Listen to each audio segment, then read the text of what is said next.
ባለፈው ሳምንት ስለ ነቢያት እየተመለከትን ነበረ። የነቢያት አይነቶችን ሁሉ ተመልክተናል። የተለያዩ አይነት የነቢያት አይነቶች አሉ በመጽሐፍ ቅዱስ ውስጥ። እንግዲህ መጽሐፍ ቅዱስ ነብይ የሚላቸው በመጽሐፍ ቅዱስ የተቀመጡ ማለት ነው እና ከእናት ማህፀን ጀምሮ ነብይ የሆኑ አሉ። የአንድ ጊዜ ነብይ የሆኑ አሉ። የእድሜ ልክ ነብይ የሆኑ አሉ። ሌላው ደግሞ ድርብ ተግባራት ያላቸው ነቢያቶች አሉ። ድርብ ተግባራት ስንል በዚህ ጋር መስፍን ይሆናሉ፣ በዚህ ጋር ደግሞ ነብይ ይሆናሉ፣ ወይም በዚህ ጋር ንጉስ ይሆናሉ፣ በዚህ ጋር ደግሞ ነብይ ይሆናሉ። አሊያም ደግሞ ሌላ ፕሮፌሽን ኖሯቸው የነቢያቱ ኦፊስ በእነሱ ህይወት ላይ እየቀጠለ የእግዚአብሔርን ሕዝብ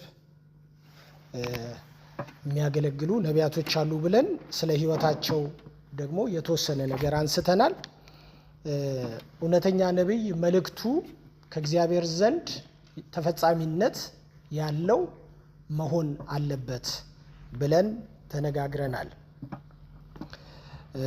መልእክቱ ከተፈጻሚነት መኖር ብቻ ሳይሆን ከእግዚአብሔር ቃልም ጋር ደግሞ አላይን ማድረግ አለበት መልእክቱ እና ከእግዚአብሔር ቃል ውጪ የሆነ መልእክት ያ ትክክለኛ የእግዚአብሔር ነብይ አያስብለውም። በመጨረሻ ያነሳ ነው በተቀደሰ አኗኗር የሚኖር ሰው ነው ትክክለኛ ነብይ የሚሆነው ብለን ከመጽሐፍ ቅዱስ እንግዲህ የተወሰኑትን እነዚህን የሚያካክሉ በሰፋ ያለ ጊዜ ነው ያለውን የተነጋገርነው። ጊዜም ሰዓትን ለመቆጠብ እንግዲህ አንዳንድ ጊዜ በወፍ በረር ስለሆነ ነገሩ ሰዓቱን ስለማይል ለዛ ነው እንግዲህ አሁን እየተማርን ያለነው የጸጋ ስጦታ ነው። የጸጋ ስጦታ ደግሞ በኤፌሶን ምዕራፍ 4 ላይ አስመልክቶ እነዚህ ፋይቭ ፎልድ ሚኒስትሪ በሚባሉት ላይ በተለይ ለቤተ ክርስቲያን የልጁ ስጦታ የሚባሉትን እያነሳን ነው እየተማርን ያለነው። ሁለት አይነት ስጦታ አለ፣ የመንፈስ ቅዱስ ስጦታና የልጁ ስጦታ አለ። የመንፈስ ቅዱስ ስጦታ በአንደኛ ቆሮንቶስ ምዕራፍ 12 ላይ ያለው ማለት ነው እና እሱ ነው። የልጁ ስጦታ ደግሞ በዚህ በኤፌሶን 4 ከቁጥር 11 ጀምሮ ያለውን ነው እየተመለከትን ያለነው። እንግዲህ መንፈስ ቅዱስን ስጦታ ብናነሳው ብዙ አርጊውመንቶች ይነሳሉ። እዚህ ስለ ልሳን ነው የምንማረው፣ እንደገና ስለ ታምራት ነው የምንማረው፣ ስለ ትንቢት ነው የምንማረው፣ ስለ ፈውስ ነው የምንማረው። እሱን በሌላ ጊዜ እንማራለን። ግን መሰረታዊ የሆኑትን ጳውሎስ ለቤተ ክርስቲያን እንደ ፒላር የሆኑትን ማለት ሊረዱ የሚችሉትን ነገሮች ብንማር ጥሩ ነው በሚል እንግዲህ ከሐዋርያነት ጀምሮ ሐዋርያነት አለ የለም የሚለውን ሐሳብ አንስተን ተነጋግረን ነበረ። እንግዲህ በመጽሐፍ ቅዱስ ውስጥ እና በዓለም ዙሪያም ሐዋርያት እንዳሉ ተመልክተናል።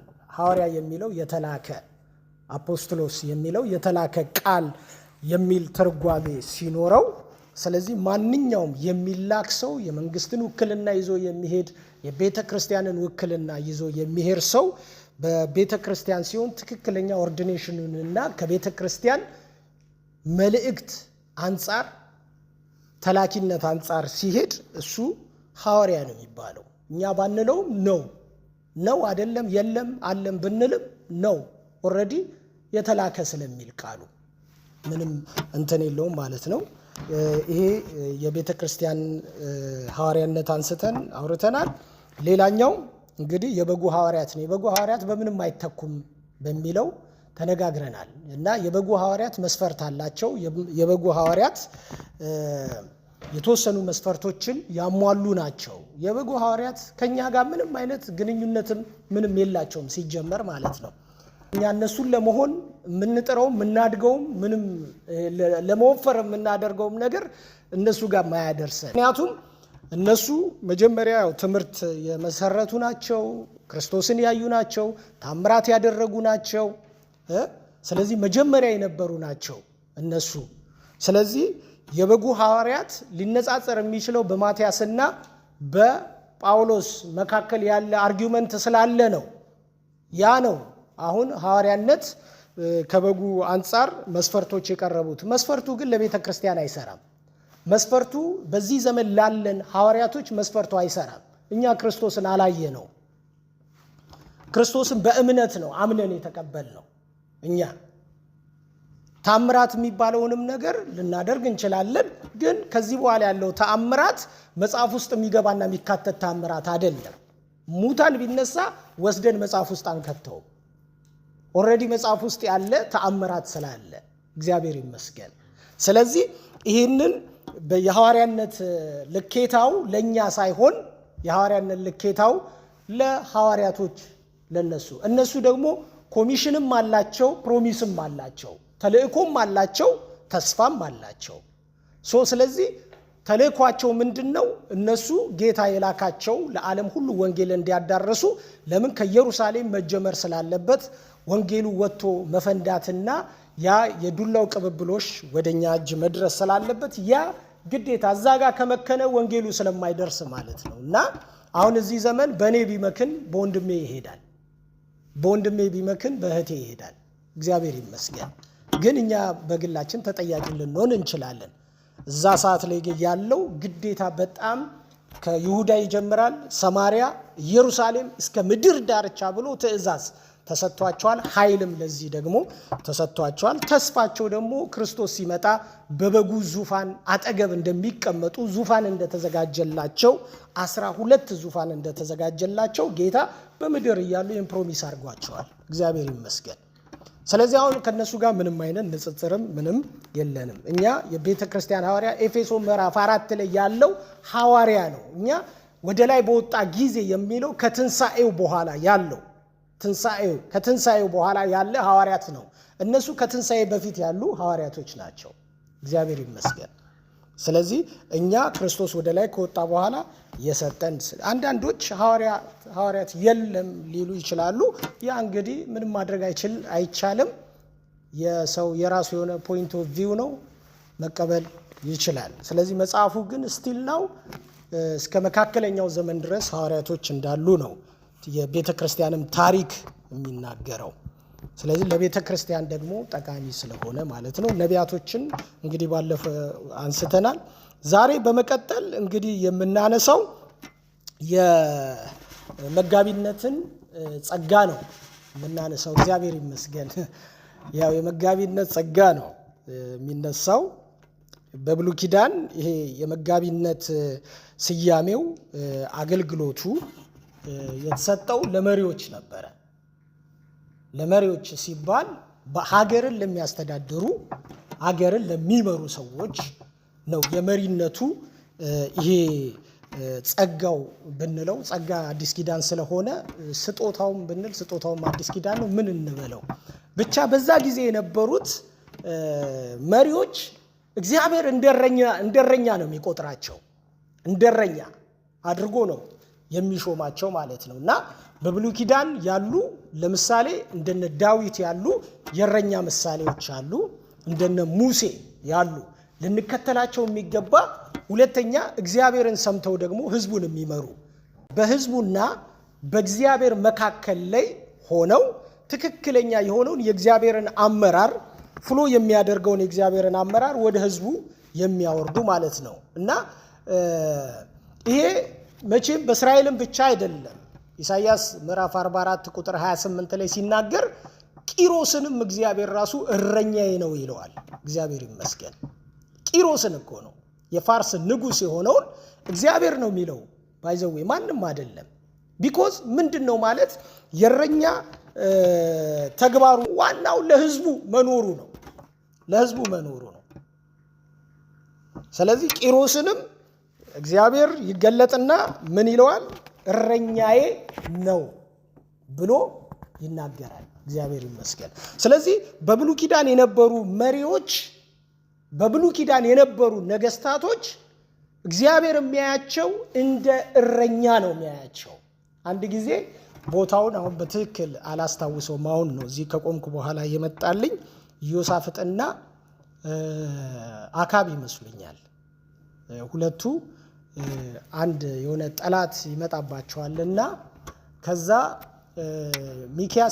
ሚኪያስ ይመስለኛልና ሚኪያስ እግዚአብሔርን እንዲጠይቅላቸው መሰለኝ አይደል ይጠይቁታል ብቻ እና ሲጠይቁት ያው እንትና ማን ነው አካም ይህ ሰው ሁሉ ጊዜ መልካም ነገር አይናገርም አለ በጎ ነገር አያወራም አለ ልክ ነው በጎ ነገር አያወራም ሰውየው ለምን በበጎ ህይወት ካልጠየቀው እንዴት በጎ ነገር ያወራል በተሳሳተ መንገድ ላይ ቆመ በጎ ነገር መጠበቅ ራሱ በጣም አስቡ አካም ማለት የኤልዛቤል ባል እኮ ማለት ኤልዛቤል ማለት ደግሞ የሲዶና ሴት ብዙ አማልክትን የምታመልክ ከበስተጀርባዋ የእስራኤል አምላክን ጠላት የሆኑ አማልክቶች ያሉበት ፋሚሊ ነው ተመልከቱ እና ለሱ ጎሽ ኤልዛቤልን አግብተሃልና አሁን በቃ ነገር ይሳካላል ምናምን እንዲለው ይፈልጋል ባይዘው ትክክለኛ ነቢያት ምንም አያመቻመቹ እግዚአብሔር ይመስገን እውነት እኮ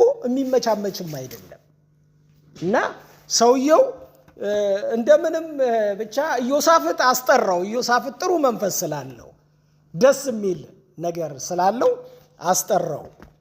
አስጠራውና ሲጠይቀው ገና ወደ ጦርነቱ ከመሄዳቸው በፊት ይሳካልናል አይሳካልንም ብለው ነው እነሱ እንትን ያሉት ኢዮሳፍጥ ደግሞ እሱ እንዲመጣ ፈልጓል የእግዚአብሔርን ድምጽ መስማት ፈልጓል ትክክለኛ የይሁዳ ንጉስ ስለሆነ ያ ደግሞ የሰማሪያ ንጉስ ነው በኋላ ላይ ሲመጣ ገና ያለው ነገር ምንድነው እስራኤል አለ በተራሮች ላይ አይደለ እንዴ እረኛ እንደሌላቸው በጎች ተበትነው አየሁኝ አለ ገና ሰውየው እቤቱ እያለን ያየው እረኞቹ አሉ ቁጭ ብለው እየመከሩ ነው ጦርነት ሊወጡ ነው እግዚአብሔርና ማከረ ሚል ደግሞ መንፈሳዊ መሪ አለ አይ ደግሞ አይረባም የሚል ደግሞ አካብ አለ በኢዮሳፍጥና በአካብ መካከል እግዚአብሔርን መስማትና እንደገና ደግሞ ዝም ብሎ እንውጣ የሚል ሐሳብ በመሃል ላይ ሲመጣ ሰው እንፈልግ ሲባል እንግዲህ ሚኪያስ መጣ ሚኪያስ ደግሞ እግዚአብሔር ያለውን ነው የሚናገረው እግዚአብሔር ይመስገን እና ሲናገር በተራሮች ላይ እረኛ እንደሌላቸው በጎች ተበትነው አየሁ አለ ያ ማለት ምንድነው የሌላኛው ቋንቋው ተረጓሚው ምንድነው ትሞታለህ ነው በቃ ህዝቡን ያለ መሪ ጥለኸው ትሞታለህ መንገድ ትክክል አይደለም አካሄድ ትክክል አይደለም እንደማለት ነው ከዛ ያው የበጥፊ ያስባለው መታው ምንም ማለ ብቻ ወጡ በቀስት ሰውየው ወገቡ ተመቶ ከሰልፍ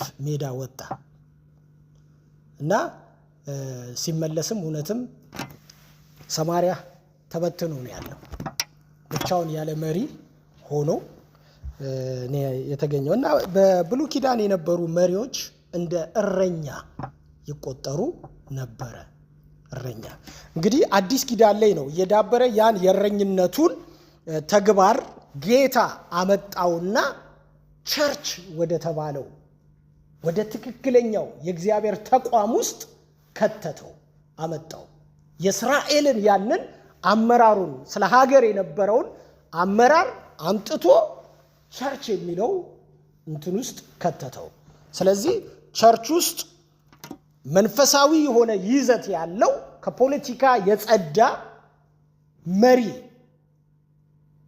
እግዚአብሔር እንዲሆን አደረገ ስለዚህ አዲስ ኪዳን ላይ ስለ እረኛ ሲናገር በተለይ አዲስ ኪዳን ላይ 29 ጊዜ ነው ስለ እረኛ የተነገረው 29 ጊዜ ስለ እረኛ የተነገረው ማለት ነው እና ሞር ይሄ ቃል ተያይዞ የመጣው ከጌታችን ከኢየሱስ ክርስቶስ ጋር ነው ከጌታችን ከኢየሱስ ክርስቶስ ጋር ነው ይሄ የመጣው ለምንድነው ይሄ የሆነው ጌታ ራሱን በራሱ አንደበት መልካም እረኛ እኔ ነኝ ብሏል እግዚአብሔር ይመስገን ይሄ ለማንም አይፈቀድም ባይዘው ለማንም እኔ መልካም እረኛ ነኝ ማለት አልችልም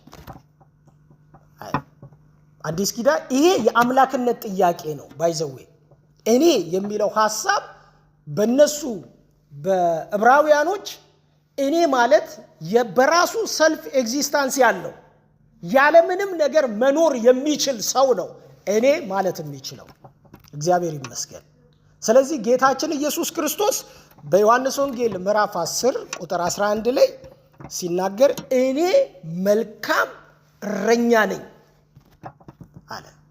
መልካም እረኛ ያ ማለት እንግዲህ ከጌታ ካነጋገሩ ስንመለከት መልካም እረኛ ነኝ ካለ ክፉ እረኛ አለ ማለት ነው። ጌታ ነው የተናገረው። ከዛ ብናነበው ጥሩ ነው ይህን ቃል። ኢየሱስ መልካም እረኛ እኔ ነኝ፣ መልካም እረኛ ነፍሱን ስለ በጎቹ ያኖራል።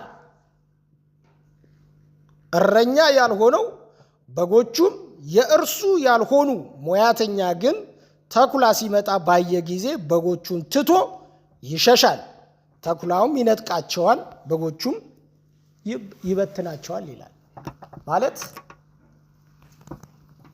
ጌታ መልካም እረኛ እኔ ነኝ ሲል ዝቅ ብሎ ባለው ደግሞ ክፍል ውስጥ ሙያተኛም እረኛ ደግሞ አለ ይላል። ሙያተኛ የሚለው ከጥቅም ጋር የተያያዘ፣ ከገንዘብ ጋር የተያያዘ፣ ከዝና ጋር የተያያዘ፣ አንድ ነገር ከማካበት ጋር የተያያዘ ነው። ሙያተኛው ይሄ ነው። መልካሙ እረኛ ግን ለማግኘት ሳይሆን ሳክሪፋይ ለመሆን ነው የሚመጣው። ማለት ለመቅለጥ ነው እንጂ የሚመጣው ለማግኘት የሆነ ጌል ለማድረግ አይደለም የሚመጣው። ኢየሱስ ያድናል።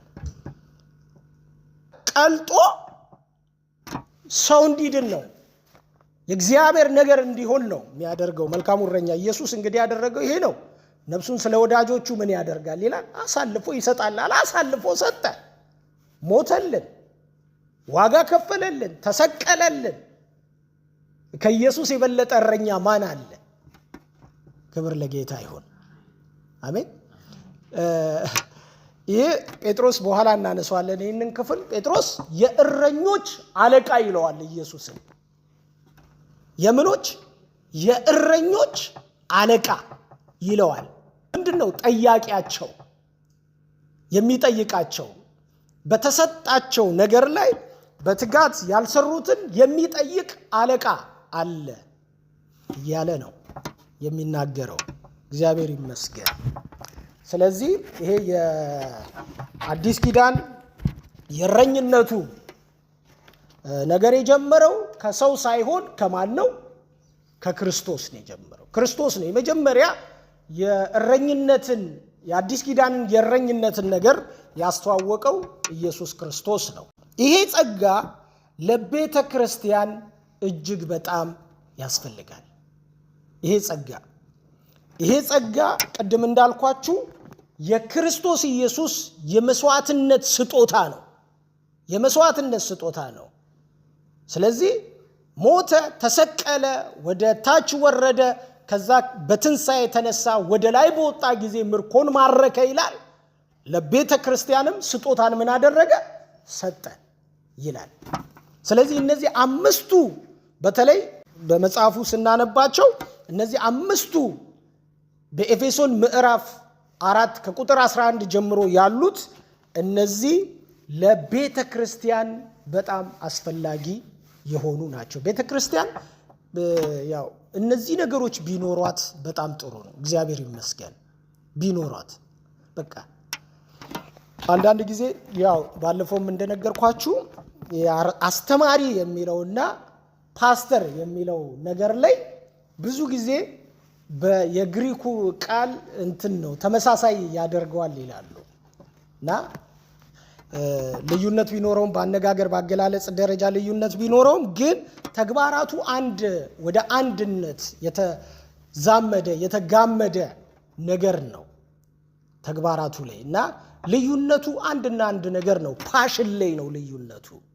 ፓሽን ለምሳሌ መጋቢ የሚለው ፓሽን አለው፣ የመስማት ፓሽን አለው፣ የመሸከም ፓሽን አለው፣ የምናምን ፓሽን ላይ ነው የሚለያዩት እንጂ በማስተማር ደረጃ ሞር አስተማሪው የበለጠ ሊያስተምር ይችላል። ክብር ለኢየሱስ ይሁን።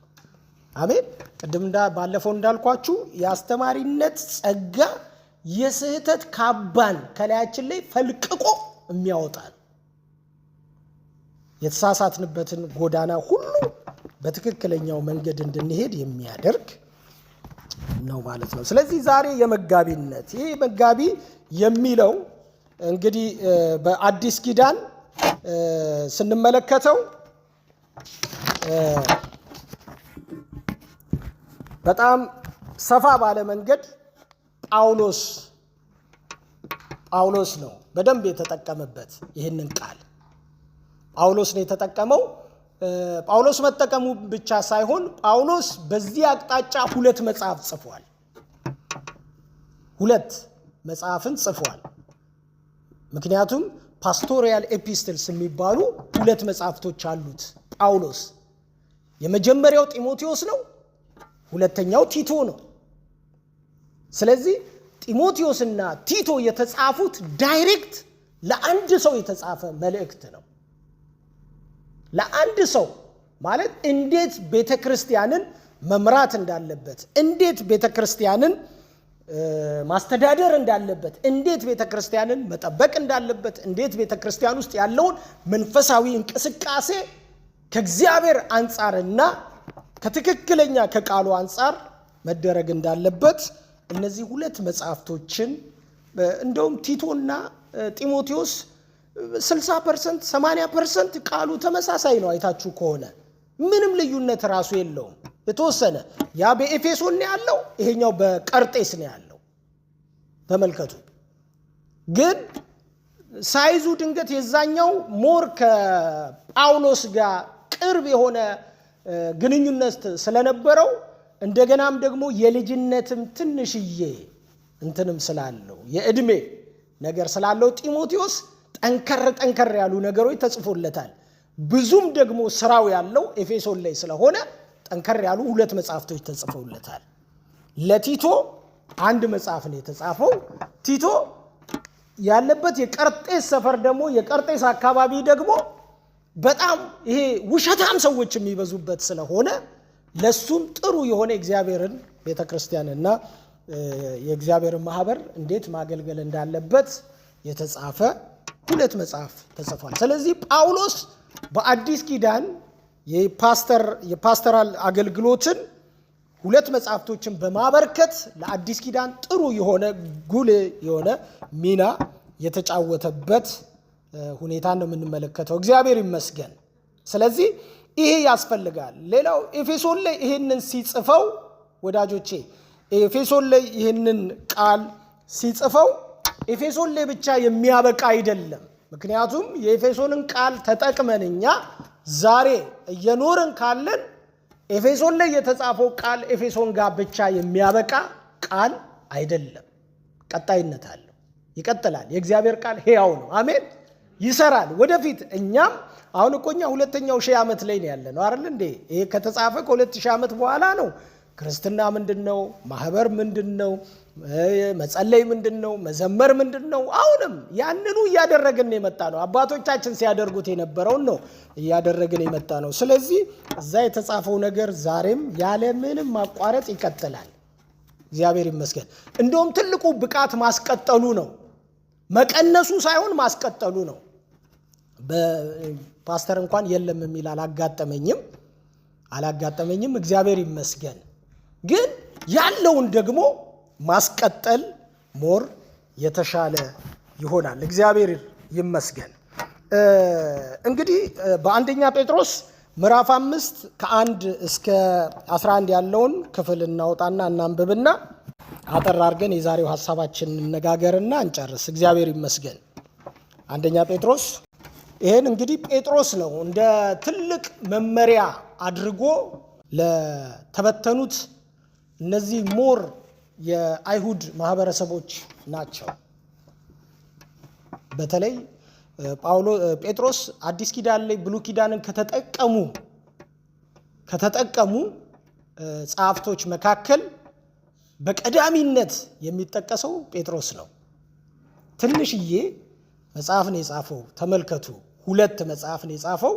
አንደኛ ጴጥሮስና ሁለተኛ ጴጥሮስ የሚለውን ነው የጻፈው። ግን የጴጥሮስን ቃል እያንዳንዱን ቨርስ ባይ ቨርስ ስትመለከቱት ጠቅላላ የብሉይ ኪዳን ቃል ነው። ጠቅላላ ማለት ነው። ስለዚህ ከነ ጳውሎስም በላቀ ከነ ሉቃስም በላቀ ሞር የብሉይ ኪዳንን ቃል የተጠቀመው ጴጥሮስ ነው። ስለዚህ ምንድነው አሁን በብሉይ ኪዳን አውድ ውስጥ ሆኖ ነው ጴጥሮስ የሚጽፈው። በተለይ የእግዚአብሔርን ቃል ስናነብ የእግዚአብሔርን ቃል ስናጠና ባክግራውንድን ማወቅ በጣም አስፈላጊ ነው ወዳጆቼ። የእግዚአብሔርን ቃል ስናጠና ስናነብ ይሄ የተጻፈበት ባክግራውንዱ ምንድን ነው? ተደራሲያኑ ማን ነው? ደራሲውስ ማን ነው? ለማን የተጻፈው? ጊዜውስ ምናምን የሚባለው ነገር በጣም ወሳኝነት አለው። እግዚአብሔር ይመስገን በጣም ወሳኝነት አለው።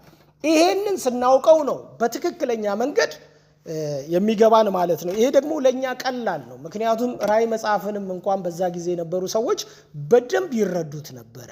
በኮድ እያወሩ ይረዱት ነበር። እግዚአብሔር ይመስገን። ስለዚህ በዚህ ዘመን ላለን ሰዎች ይሄ ከባድ አይደለም። ስለዚህ የአንደኛ ጴጥሮስ መጽሐፍ ጴጥሮስን ስታስቡት ኢንፍሉዌንስ አለበት።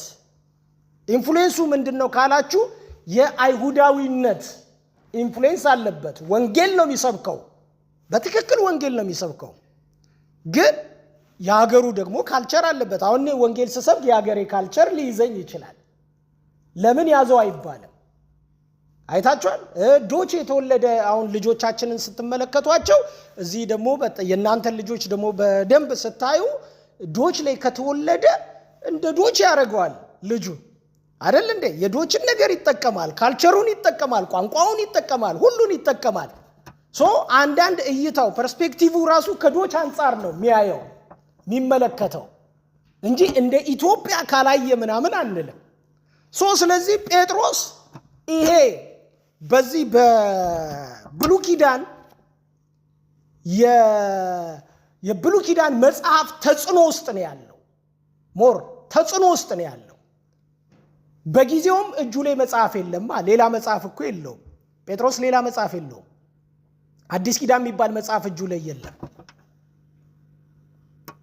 ለምሳሌ እኛ አሁን ማቴዎስ አለልን፣ ማርቆስ አለልን፣ ሉቃስ አለልን አይደለ? ከዛ የጳውሎስ መልእክቶች 13 መልእክት፣ የዮሐንስ ደግሞ ራእይ አለልን፣ የዮሐንስ ወንጌል አለልን፣ አንደኛ ዮሐንስ፣ ሁለተኛ ዮሐንስ ምናምን የሚባሉ አሉልን እጃችን ላይ ማለት ነው። ጴጥሮስ ይሄንን ቃል ሲጽፈው በስልዋኖስ እጅ ሲጽፈው ማለት ነው የብሉይ ኪዳን መጽሐፍ ነው ያለው። በብሉይ ኪዳን መጽሐፍ ተጽዕኖ ውስጥ ሆኖ ነው ይሄንን ቃል የሚጽፈው። እግዚአብሔር ይመስገን። ስለዚህ ይሄን በደንብ እንድናየው ያስፈልጋል። ወደ አንደኛ ጴጥሮስ ምዕራፍ 5 ቁጥር 1 ጀምሮ ያለውን እናነባለን። የእግዚአብሔርን ሕዝብ ለማስተዳደር የተሰጠ መመሪያ በሚለው በዚህ እንትን ውስጥ እንደዚህ ይላል። እንግዲህ ይላል እኔ ከነርሱ ጋር ሽማግሌ የክርስቶስም መከራ ምስክር ደግሞ ሊገለጥ ካለው ክብር ተካፋይ የሆንኩ በመካከላችሁ ያሉትን ሽማግሌዎች እመክራቸዋለሁ። በመካከላችሁ ያሉትን ሽማግሌዎች ምን አደርጋቸዋለሁ? እመክራቸዋለሁ። በእናንተ ዘንድ ያለውን የእግዚአብሔርን መንጋ ጠብቁ። ምክሩ ነው፣ ጠብቁ። እንደ እግዚአብሔር ፈቃድ በውድ እንጂ በግድ ሳይሆን በበጎ ፈቃድ እንጂ መጥፎውን ረብ በመመኘት ሳይሆን ጎብኙት። ለመንጋው ምሳሌ ሁኑ እንጂ ማኅበሮቻችሁን በኃይል አትግዙ። የእረኞችም አለቃ በሚገለጥበት ጊዜ የማያልፈውን የክብርን አክሊል ትቀበላላችሁ። በጴጥሮስ አነጋገር እነዚህ ሰዎች እረኞች ናቸው፣ አስተማሪዎች፣ መጋቢያን፣ በትክክለኛ ይሄ ጸጋው ያላቸው ሰዎች ናቸው። በዚህ ላይ የተጠቀሱ ሰዎች ማለት ነው። ስለዚህ ምን ይላል እዚህ ቦታ ላይ ሲናገር ጴጥሮስ እኔም ሽማግሌ ነኝ ይላል። እኔም ሽማግሌ ነኝ። ስለዚህ የክርስቶስን መከራ ምስክር ደግሞም ሊገለጥ ካለው ክብር ተካፋይ የሆንኩ በመካከላችሁ ያሉትን ሽማግሌዎች እመክራቸዋለሁ ይላል። ማለት እዚህ ቦታ ላይ በሁለት ወገን ነው ምክሩን የሚያስቀምጠው። አንድ ለሽማግሌዎቹ፣ ሁለት ደግሞ ለጎበዞቹ ነው እየመከረ ያለው። እግዚአብሔር ይመስገን። ለጎበዞቹ ነው እየመከረ ያለው። ከቁጥር 5 ጀምሮ እንዲህ ይላል፣ እንዲሁም ይላል እንዲሁም ጎበዞች ሆይ ለሽማግሌዎች ምን በሉ? ተገዙ። ሁላችሁም እርስ በርሳችሁ እየተዋደዳችሁ ትሕትናን እንደ ልብስ ታጠቁ። እግዚአብሔር ትዕቢተኞችን ምን ያደርጋል? ይቃወማልና፣ ለትሑታን ግን ምን ያደርጋል? ጸጋን ይሰጣል። አይደል እንዴ? እንግዲህ በጊዜው ከፍ እንዲያደርጋችሁ ከኃይለኛው ከእግዚአብሔር እጅ በታች ራሳችሁን አዋርዱ። ይሄ ለሁለቱም ነው። እርሱ ስለ እናንተ ያስባልና የሚያስጨንቃችሁን ሁሉ በእርሱ ላይ ምን በሉት? ጣሉት። በመጠን ኑሩ፣ ንቁም። ባለጋራችሁ ዲያብሎስ የሚውጠውን ፈልጎ እንደሚያገሳ አንበሳ ይዞራልና። በዓለም ያሉ ወንድሞች ያን መከራ በሙሉ እንዲቀበሉ እያወቃችሁ በእምነት ጸንታችሁ ተቃወሙ። በክርስቶስ ኢየሱስ ወደ ዘላለም ክብር የጠራችሁ የጸጋ ሁሉ አምላክ ለጥቂት ጊዜ መከራን ከተቀበላችሁ በኋላ ራሱ ፍጹማን ያደርጋችኋል፣ ያጸናችሁማል፣ ያበረታችሁማል። ለእርሱ ክብር ኃይልም እስከ ዘላለም ድረስ ይሁን አሜን ይላል። ስለዚህ አንድ የሆነ በሁለቱ መካከል የተፈጠረ አለመግባባቶችን እያስታረቀ ነው ያለው። እሱ እያስታረቀ ነው ያለው። ምን አይነት አለመግባባት? በመሪዎች መካከልና በጎበዞች መካከል ያለውን። መሪዎቹ በኃይል ለመግዛት ይፈልጋሉ፣ ጎበዞቹ ደግሞ ተብተው ልባቸው አብጧል። አይታችኋል። ስለዚህ ምንድን ነው ለሁለቱም የሚላቸው ነገር ምንድን ነው? ከኃይለኛው ከእግዚአብሔር እጅ በታች ራሳችሁ ምን በሉ? አዋርዱ፣ ዝቅ በሉ። እርሱ በጊዜው ምን ያደርጋችኋል? ከፍ ያደርጋችኋል ይላል። እግዚአብሔር አምላክ ይባረክ ወዳጆቼ። ስለዚህ ግጭት አይነሳም ማለት ሳይሆን ሊነሳ ይችላል፣ የአሰራር ልዩነት ስላለ። ግን ምንድነው ከሁሉ በላይ እዚህ ቦታ ላይ እረኛው በኃይል ካልገዛ፣ ለመንጋው ምሳሌ የሆነ ህይወት ካለው አይደለ እንዴ? ከዛ ትሁት የሆነ መንፈስ ካለው ልክ እንደ ዕድሜውና እግዚአብሔር እንደሰጠው ጸጋ የሚመራ ከሆነ እነዛኛዎቹ ደግሞ ይገዛሉ ይላል። ይገዛሉ፣ በትክክለኛው መንገድ ይገዛሉ ይላል። እንግዲህ ጴጥሮስ እዚህ ጋር የሚናገረው ነገር ያው ሁለቱን ለማስታረቅ የተጠቀመበትን ነገር ነው አሁን ያነበብነው። ግን ምንድነው ትልቁ ነገር ምንድነው? እናንተ በዚህ አይነት እንትን ውስጥ ግጭት ውስጥ ስትሆኑ ይላል ባለጋራችሁ ዲያብሎስ ደግሞ በዙሪያ አድቫንቴጅ ይፈልጋል። ገብቷችኋል አይደል? አድቫንቴጅ ይፈልጋል። ቢኮዝ በመሪዎቹና በህዝቡ በጎበዛዚቱ መካከል ወይ በጎበዞቹ መካከል አሁን ጎበዙ ተነስቶ መሪ ያስፈልገንም አሁን ያለፈበት ነው ያረጀ ነው ምናምን ሲል እየታበየ ነው። አያችሁ? ተነስቶ ልቡ ምን እያለ ነው? እያበጠ ነው ማለት ነው።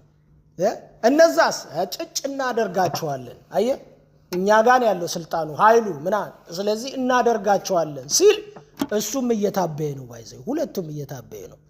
በመካከል ምን ያገኛል? ዲያብሎስ ነው የሚለው እዚህ ጋር ጳውሎስ ሲናገር አድቫንቴጅ ያገኛል። ቢኮዝ ባለጋራችሁ ዲያብሎስ ይላል የሚውጠውን ፈልጎ እንደሚያገሳ አንበሳ ምን ያደርጋል ይላል? ይዞራል ይላል። ቢኮዝ ለመበተን ነው ዋናው ዓላማው ጠላት። ብልህ እረኞች ሲኖሩ ግን ነገሩን ምን ያደርጉታል? ጸጥ ያደርጉታል። እግዚአብሔር ይመስገን። አሜን። ጌታ ይርዳን ወዳጆቼ። ለምን የብዙ ቤተክርስቲያን ችግር ያለው ህዝቡ ጋርና እረኛው ጋር አለመግባባት ስላለ ነው። ለምን እግዚአብሔር እዚህ ጋር ትልቅ ባርኮት እንዳለው ያውቃል። ጠላት እኮ ያውቃል ትልቅ ባርኮት እንዳለ ያውቃል። እና ይሄንን ለመምታት ነው ጠላት የሚጠራው። የብሉይ ኪዳን ቃል እኮ አለ ዘካርያስ ላይ ያለ ቃል መሰለኝና እረኛውን ምታው ይላል። ከዛስ በጎቹ ምን ያደርጋሉ? ይበተናሉ ይላል። ቢኮዝ አንድ አይነት ሐሳብ የሚሰጠውን ምታው፣ ዩኒፎርም የሚያደርጋቸውን ምታው። ከዛስ ይበተናሉ። 7 ሐሳብ ይሰጣል። ከዛ በ7 ሐሳብ ምንም ችግር የለም እሱ ሄዷል። የ6 ወር አሳይመንት ሰጥቶን ይሄዳል። ወደ አንድ ሐሳብ ግን የሚያመጣው እግዚአብሔር ሐሳብን ግን ከመታው በቀላሉ ይበተናሉ ነው የሚለው። እንደዛ ነው የሚለው። እግዚአብሔር ይመስገን። ግን አጠር ባለ መንገድ እንግዲህ የእረኛው ተግባር ምንድነው የሚለውን እንመልከተው። የእረኛው ተግባር ምንድነው? ብዙ ጊዜ እግዚአብሔር ባይዘው በጣም ነው የሚበሳጨው። እረኞች በአግባብ ካልሰሩ ማለት ነው በጣም ይበሳጫል። በጣም እና ኤርምያስ 34 ላይ ሕዝቅኤል 34 ላይ እንዲህ አይነት ቃላቶች አሉ። የእረኞች ድክመት ህዝቡን እንዴት እንዳመሰው የብሉይ ኪዳን ቃላቶች ይናገራሉና እግዚአብሔር በጣም ተቆጥቷል በነዛ ቃላት ላይ ማለት ነው። እግዚአብሔር ይመስገን። ስለዚህ የእረኛው ተግባር ምንድነው ብለን ስናስብ በዋናነት 3 ነው። በዋናነት አንድ እረኛ የሚለይበት መንገዱ 3 ነው። እረኛውን በእነዚህ በ3 ነገሮች እንለየዋለን።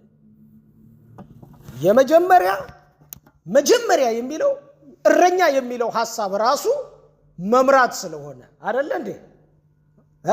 መምራት ነው። እረኛ እግዚአብሔር እረኛዬ ነው ይላል፣ ጠባቂዬ ነው ይላል።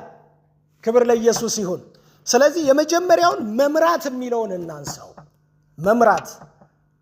መምራት ማለት የዚህ ቤተክርስቲያን ፓስተር መባል አይደለም። ባይዘው አሁን እንደዛ ከሆነ ነው ችግር የሚሆነው። ኮት የሚያምር ኮት፣ እኔ ብዙ የሚያማምሩ ኮቶች አሉኝ ባይዘው በጣም በመልበስ አምናለሁ እና ደግሞ ስለብስ ደስ ይለኛል። እግዚአብሔር ይመስገን። ግን አንኮቱ ላይ አይደለም እረኝነቱም ያለው፣ ሊሆንም አይገባም። አይታችኋል? እሁድ ላይ ምናምን ሰው መልበሳ ጽድት ብሎ ቤተክርስቲያን መምጣት አለበት በደንብ እንጂ ያው በቱታ ምናምን መምጣት የለብንም። ግን ደግሞ እሱም አይደለም ወይ ፊት መቀመጡ ምናምኑ ላይ አይደለም ያለው ነገር። መምራት ማለት ወዳጆቼ ከጉባኤ በኋላ ያለውን ህይወት ነው። በሰው ህይወት ውስጥ ያለውን እንቅስቃሴ በትክክለኛ መንገድ እየተመለከቱ ከእግዚአብሔር ቃል አንጻር እያዩ ገብቷቸዋል። ያልሆነ አካሄድ ሰዎች ሲሄዱ እየመለሱ፣ ያልሆነ አስተምሮ ሲጠጡ እያስተፉ ማስቀጠል ማለት ነው። መምራት ማለት ቀዳሚ ሆኖ መሄድ ማለት ነው። ከፊት መሄድ። የእስራኤል በጎች በረኛቸው ሲመሩ በጎቹ ከኋላ ነው የሚሆኑት እና እረኛው ዝም ብሎ ነው ብቻውን የሚሄደው። ዝም ብሎ ይሄ ሊትራሊ ያሉት በጎችን ነው የምላችሁ። እና እረኛውን ለምሳሌ ሲሄድ በጎቹን ጥሏቸው ነው ዝም ብሎ የሚሄደው። ከፊት ነው የሚሄደው፣ ዝም ብሎ ነው የሚሄደው። የኛ ሀገር እረኝነት ግን ከኋላ ነው የሚነዳው። አይታችሁ ከሆነ ከኋላ ልምጭ ይዝና ጧ እያደረገ ይነዳል። ስለዚህ አንዷ ጥሻ ውስጥ ትገባለች፣ አንዷስ ገደል ውስጥ ትገባለች። እዛ አያትማ ብዙ ነው። አይታችኋል? ስለዚህ ለምንድን ነው ገደል ውስጥ የምትገባው? መንገድ ስለሚመስላት ነው። ለምን ጥሻ ውስጥ ትገባለች? መንገድ ስለሚመስላት ነው። አንዳንዶቹ በሆነ ነገር ተይዘው እዛ ይቀራሉ።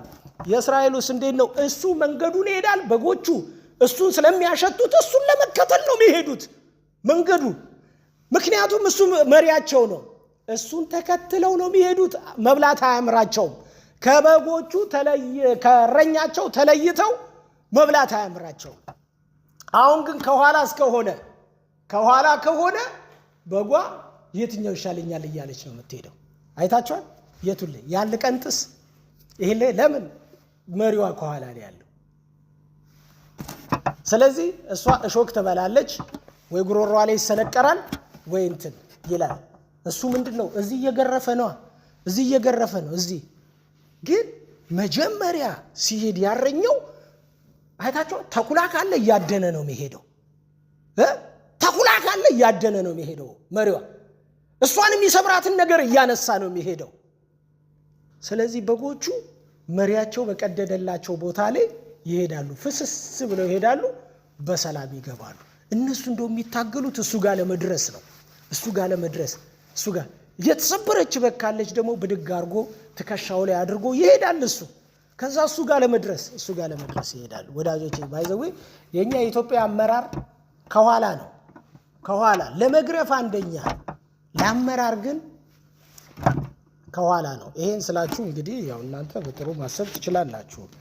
ማንንም በሚነካ መንገድ አይደለም፣ ግን እውነታውን ስናወራ ነው። በትክክለኛ መንገድ የሀገራችንን ነገር ስናስብ ነው ይህንን የምናስበውና ግን ያው እንግዲህ የጸጋ ስጦታ ስለሆነ እየተማርን ያለ ነው። ከዚህ ነገር አንጻር ነው ይሄን ትናደርጋል። ስለዚህ መምራት የሚለው ቦታ ላይ ለምሳሌ ዳዊት የእረኝነቱን ነገር ሲያነሳ በመዝሙር 23 ቁጥር 1 ላይ ሲያነሳ 3 ነገሮች ነው የሚያነሳው። እግዚአብሔር እረኛዬ ነው ይላል። ማለት በማንነቱ ላይ የሾመው እግዚአብሔርን ነው። በማንነቱ ላይ የሾመው እግዚአብሔርን ነው። እግዚአብሔር እረኛዬ ነው ይላል። የሚያሳጣኝ ምንም ነገር የለም ይላል። ቢኮዝ እረኛዬ ስለሆነ ኢየሱስ ጌታ ነው። ማለት እኔ የራሴ መሪ አይደለሁም፣ እኔ የፈቃዴ መሪ አይደለሁም፣ እኔ የሁኔታዬ መሪ አይደለሁም። ባይዘው እኔም የቤቴ መሪ አይደለሁም። የቤቴ መሪ ሁለተኛ ነኝ እንጂ አንደኛው እግዚአብሔር ነው። እግዚአብሔርን ተከትዬ ነው ቤቴን የምመራው ባይዘው እንጂ እኔ በፈቀድኩት መንገድ አይደለም ቤቴን የምመራው። እግዚአብሔርን ተከትዬ ቃሉን ተከትዬ እግዚአብሔር ሁን ያለውን ነገር ለመሆን ነው የሚሄደው ማለት ነው። እግዚአብሔር ይመስገን። ስለዚህ ዴቭ ይሄን ይመስለኛል እግዚአብሔር እረኛዬ ነው ይላል። ከዛ የሚያሳጣኝ ምንም ነገር የለም። ምንም እኮ ነው የምላችሁ። ምንም ማለት ምንም ነው። ምንም ቃሉ ነው የሚናገረው። ምንም አላጣም። I shall not want ምንም ነገር የማጣው ነገር የለም። ኢየሱስ ያድናል። ምንም የማጣው ነገር የለም። እግዚአብሔር እረኛዬ ነው።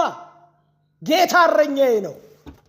እረኛዬ እሱ እኮ ይላችሁ እዚህ ቅድም ጴጥሮስ ኢንፍሉዌንስ ተደርጓል ያልኳችሁ ከዚህ ቃል የተነሳ ነው። ቢኮዝ ምን ይላል? እርሱ አለ ስለናንተ ያስባልና አለ የሚያስጨንቃችሁን ሁሉ አለ በማን ላይ ጣሉት አለ? በሱ ላይ ጣሉት አለ። እርሱ ነው እረኛችን። እግዚአብሔር እረኛዬ ነው የሚያሳጣኝ የለም ሲል ዳዊት በጣም ባይዘዌ ይሄን መዝሙረ ዳዊትን ምዕራፍ 23ን አንድ ቀን አስተምራችኋለሁ። እውነቴን ነው የምላችሁ። በጣም የሚገርም ነገር ያለበት የመጽሐፍ አስኳል ነው። ክብር ለጌታ ለኢየሱስ ይሁን።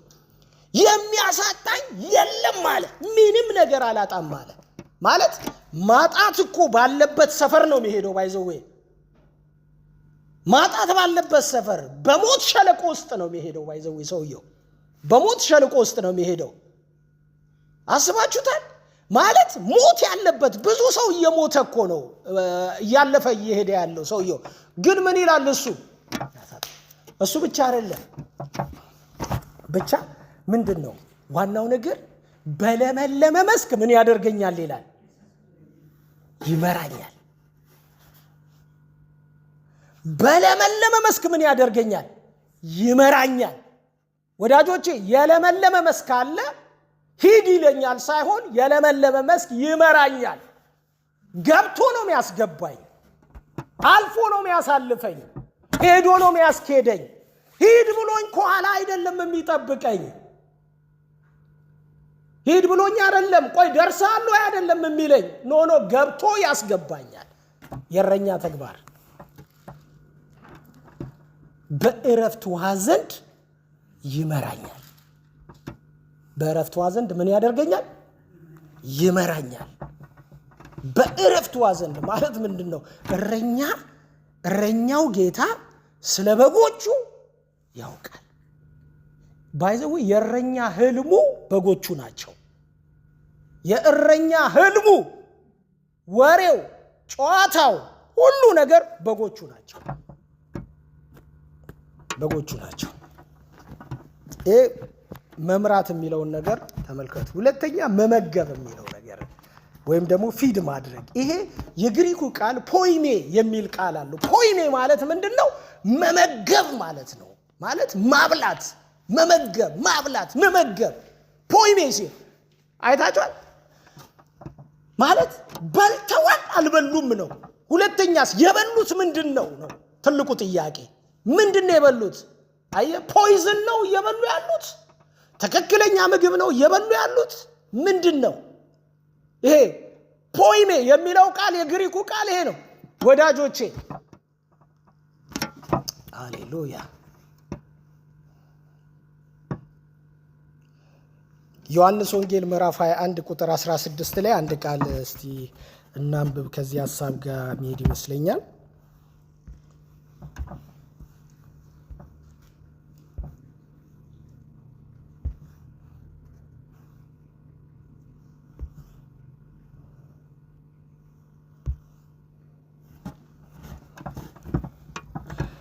አንድ 16 ላይ እንደዚህ ይላል። ደግሞም ሁለተኛ የዮና ልጅ ስምዖን ሆይ ትወደኛለህን አለው። አዎን ጌታ ሆይ እንድወድ አንተ ታውቃለህ አለው። ጠቦቶቼን ጠብቅ አለው።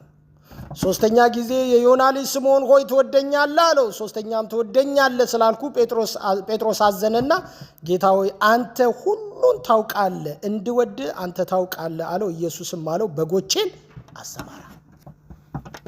ማለት ይሄ ቃል ሌላም አለው አንድ ወደ ላይ።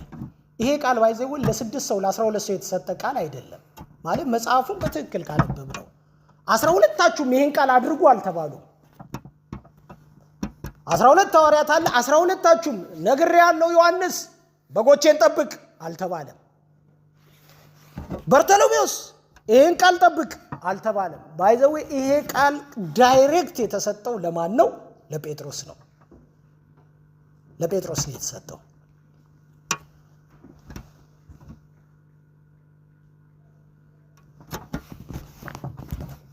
ሌሎቹ ግድ አይላቸውም፣ ግድ ይላቸዋል።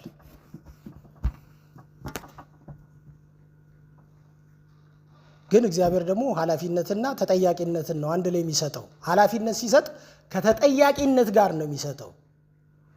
ሪስፖንሲቢሊቲ ካለ አካውንቴቢሊቲ አለ አይደል እንዴ? ማለት ኃላፊነት ብቻውን አይሆንም። ብቻውን ኃላፊነት ብትሰጡት ይፍጫውም ይግጫውም ያፍርሰውም ይገንባውም ተጠያቂነት ከሌለው ያ ስራ ሊሆን አይችልም። እዚህ ስናገለግል ዲያቆናት ሲያገለግሉ ተጠያቂነት መኖር አለበት። እዚህ ቤተክርስቲያን የሆነ ዝማሬ ሲዘመር ተጠያቂነት መኖር አለበት። እዚህ ቤተክርስቲያን መጋቢ ሲሆን ተጠያቂነት መኖር አለበት አይደል እንዴ? ተጠያቂነት። ኢየሱስ ክርስቶስ ጴጥሮስን በተጠያቂነት ውስጥ በገባ መንገድ ነው ግልገሎችን፣ ጠቦቶችን፣ በጎችን እንደየአቅማቸው፣ እንደየእድሜያቸው፣ እንደየእውቀት ደረጃቸው፣ እንደያሉበት ደረጃ እንዲጠብቃቸው የሚያስፈልጉትን እንዲጠብቅ፣ እንዲያሰማራ የሚያስፈልጉትን እንዲሰማሩ፣ እንዲመገቡ የሚያስፈልጉትን እንዲመግባቸው በኃላፊነት ደረጃ የሰጠው ለጴጥሮስ ነው። ለ7ቱም ለ14ቱም አልተሰጠም። ስለዚህ ይሄ ጴጥሮስ ሁላችንም እንደምናውቀው የቀደመችዋ ቤተክርስቲያን አማድ ከተባሉት ውስጥ ቀዳሚና ዋናው የሆነው እርሱ እንደሆነ በመጽሐፍ በብዙ ማስረጃ እናያለን። እንግዲህ አንተ ስምዖን ጴጥሮስ በዚህ ዓለት ላይ ያለውም እሱን ነው ብዙ ስንመለከት። ስለዚህ ጴጥሮስ ዛሬ በካቶሊኮች ዘንድ የታወቀ ነው። ይሄ ማለት ግልጽ የሆነ ነገር ነው ለማለት ነው። ግን ምን ልላችሁ ፈልጌ ነው ይህን ሀሳብ ያነሳሁት፣ እዚህ ዮሐንስ ወንጌል ምዕራፍ 21 ላይ ይመግባቸዋል። ግልገሎች ይመገባሉ። የመጋቢነት ተግባሩ ስራው ምንድነው ካላችሁ መመገብ የሚለው ነገር ነው። የማይመግብ መጋቢ ሊሆንም አይችልም። የማይመግብ መጋቢ ሊሆን አይችልም። የሚመግበው ምንድነው? የእግዚአብሔርን ቃል። ለዚህ ነው ጴጥሮስ ምን ይላል በቃል ውስጥ ሲናገር ተንኮል የሌለበትን የቃሉን ወተት ምን በሉ ይላል? ተመኙ ይላል። ለምን?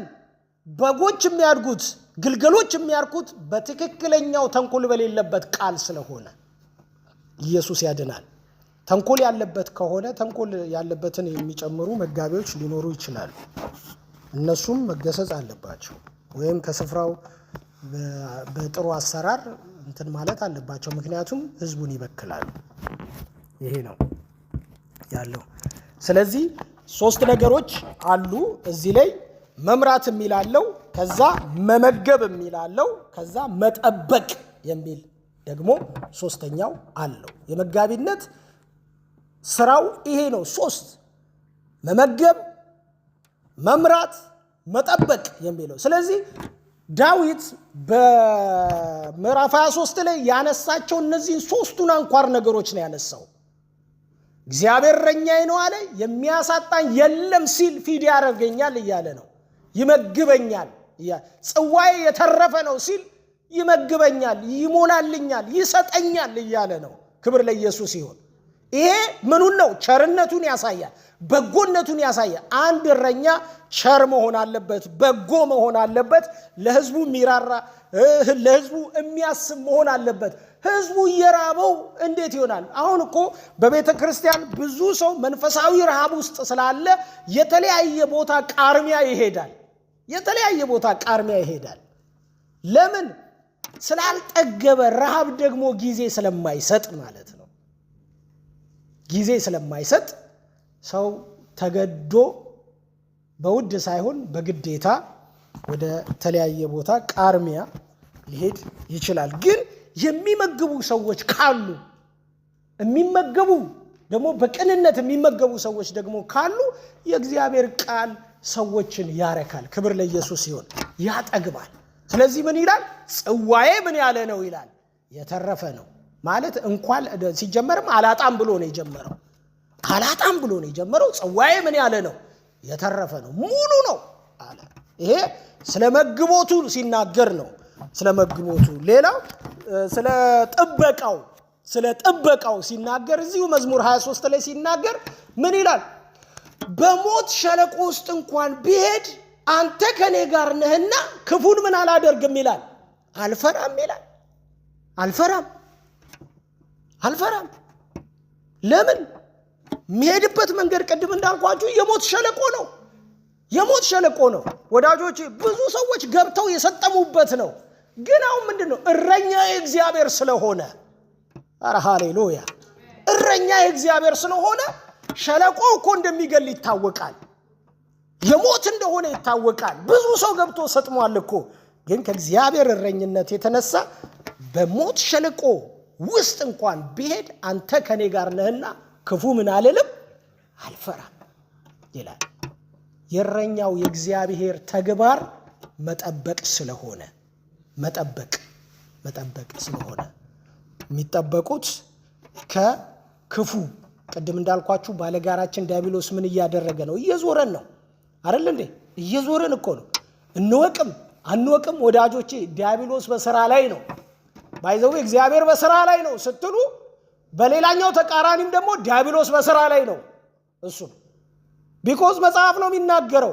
ጊዜው እንደደረሰ አውቆ ይላል አይደል እንዴ? እሱ እኮ ጊዜውን ያውቃል ማለት የክርስቶስን መምጫ በደንብ ጠንቅቆ ያውቃል ወዳጆቼ። እያፋጠነ ነው፣ ስራውን እያፋጠነ ነው፣ እያስኬደ ነው። ጊዜው እንደደረሰ አውቆ ዲያብሎስ በዓለም ዙሪያ ከባድ የሆነ እንቅስቃሴ ላይ ነው። ይሄ ራዕይ ምዕራፍ 12ን በደንብ ሄዳችሁ ማንበብ ትችላላችሁ። እግዚአብሔር በስራ ላይ ነው። አሜን ሃሌሉያ።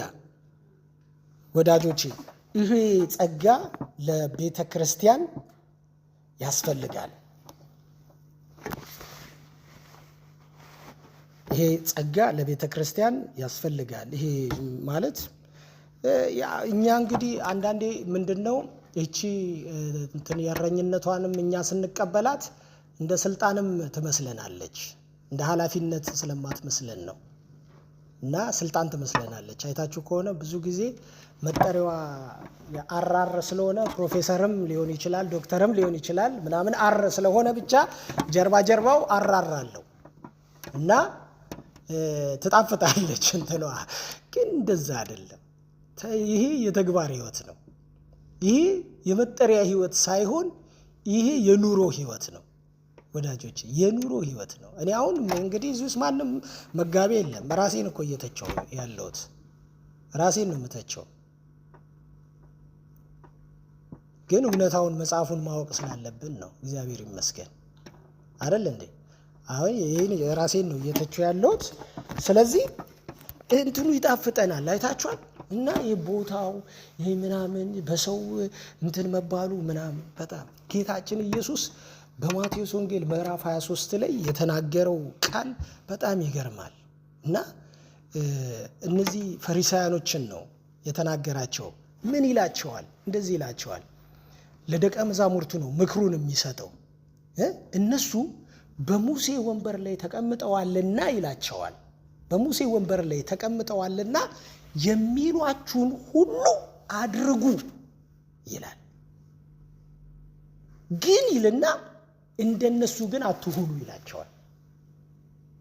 ስለ ወንበሩ ስትሉ የሚሏችሁን ምን በሉ አድርጉ ይልና ሕይወታቸውን ግን ምን አትበሉት ይላል፣ አትምሰሏቸው ይላል ጌታ። አይገርምም? ቃሉ የሙሴ ነው፣ ቃሉ የሕግ ነው፣ ቃሉ የእግዚአብሔር ነው። ስለ ቃላቸው የሚሏችሁን አድርጉ። ቆይ ላንብበው ይሄን ቃል፣ በጣም የሚገርም ቃል ነው። እግዚአብሔር ይመስገን። ማቴዎስ 23 ላይ ያለ ቃል ነው። በተለይ ሙሉ ማቴዎስ ጌታ እነዚህን ፈሪሳውያኖች የሚገስጽበት ቃል ነው። በዚያን ጊዜ ይላል ከቁጥር 1 ጀምሮ፣ በዚያን ጊዜ ኢየሱስ ለሕዝቡና ለደቀ መዛሙርቱ እንዲህ ብሎ ነገራቸው። ጻፍቶችና ፈሪሳውያን በሙሴ ወንበር ተቀምጠዋል። ማለት የማይገባቸው ሰዎች ነው የተቀመጡት፣ ተቀምጠዋል። ስለዚህ ያዘዟችሁን ሁሉ አድርጉ ጠብቁትም። ነገር ግን አፍራሽ ቃል ነው። ነገር ግን እየተናገሩ አያደርጉትምና እንደ ስራቸው ግን አታድርጉ ይላል። አታድርጉ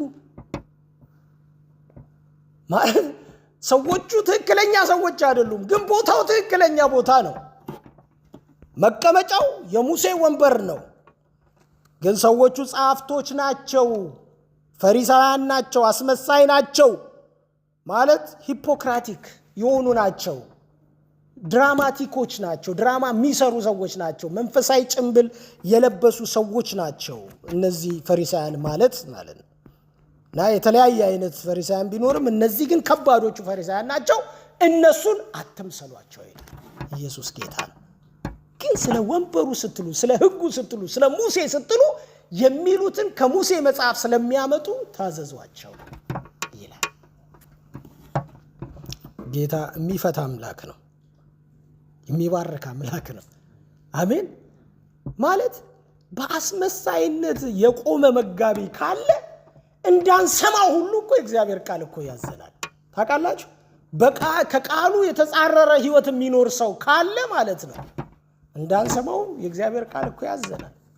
ቃሉን ብቻ ሰምተን ህይወቱን፣ አደራረጉን፣ መንገዱን ግን ዞር እንድናደርግ ማለት ነው የእግዚአብሔር ቃል ያዘናል።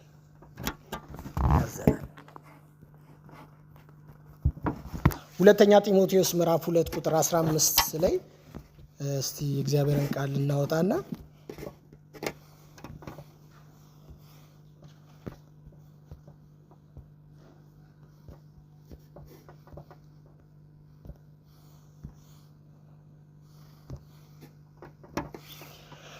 የእውነትን ቃል በቅንነት የሚናገር የማያሳፍርም ሰራተኛ ሆነ የተፈተነውን ራስህን ለእግዚአብሔር ልታቀርብ ትጋ ይላል። ይሄ ተደማጭነት ያለው መጋቢ ነው። ነገር ግን ለዓለም ከሚመች ከከንቱ መለፍለፍ ራቅ፣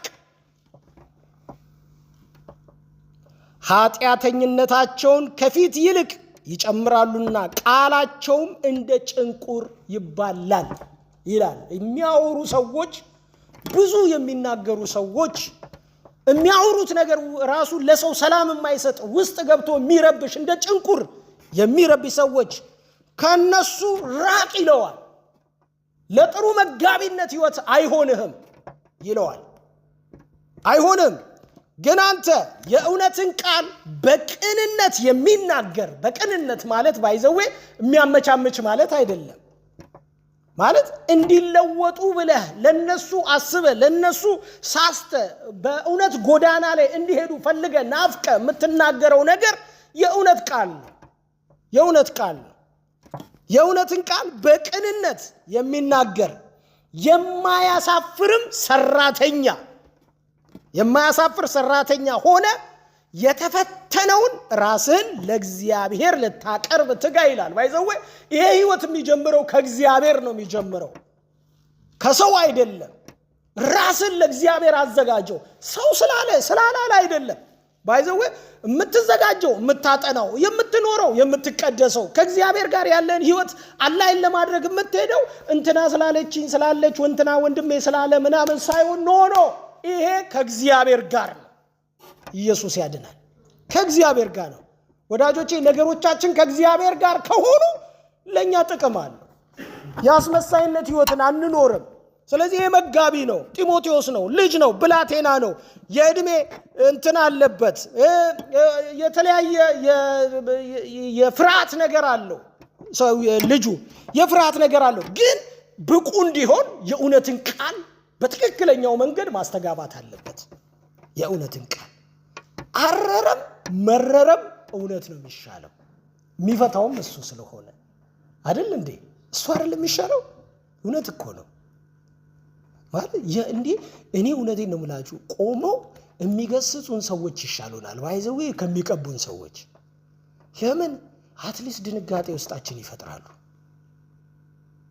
ግን ኃጢአታችንን እያወቁ በደላችንን መሳሳታችንን መዝለፍለፋችንን እያወቁ በተለያየ በከፋ ጎዳና መሄዳችንን እያወቁ በርታ ወንድሜ ከሚል ሰው አይታል፣ በርታ ቀጥል፣ ይሄ መልካም ነው ደግሞ እግዚአብሔር ያሳየኛል ምናምን የሚል ያው ትንቢቱም ይመጣል ታውቃላችሁ። እና እንደዚህ ከሚሉ ሰዎች ኑኑ የእውነትን ቃል ከረር አድርገው የሚነግሩን ሰዎች መድኃኒት ናቸው።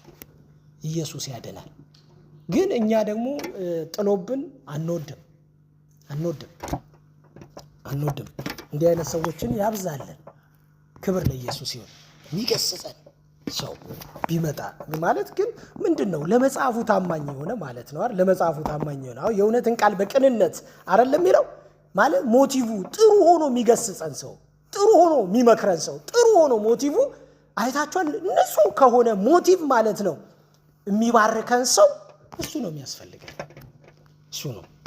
እግዚአብሔር ይመስገን። ያ ሁሌ እንገሰጻለን ማለት አይደለም። እኛ ሁሌም አናጠፋም። ለምን እናጠፋለን? አንዱ ቃል እኮ በቂ ነው። ለጠቢብ አንድ ቃል ይበቃዋል ይላል። በቂ ነው አንዱ ቃል።